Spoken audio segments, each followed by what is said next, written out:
که دشمن، جبهه دشمن با صدای بلند اعلام میکند که میخواهیم جمهوری اسلامی رو به زانو در بیاریم، رهبری در مقابل میگه غلط میکنید.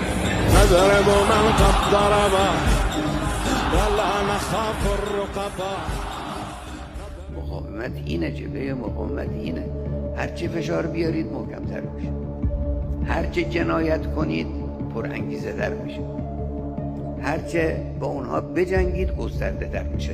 و من به شما عرض میکنم به حول قوه الهی گستره مقاومت بیش از گذشته تمام منطقه رو فرا خواهد. دشمن میدانه که اگر یکی بزنه 10 تا میخوره. بزن در رو گذشته، بزنید میخورید.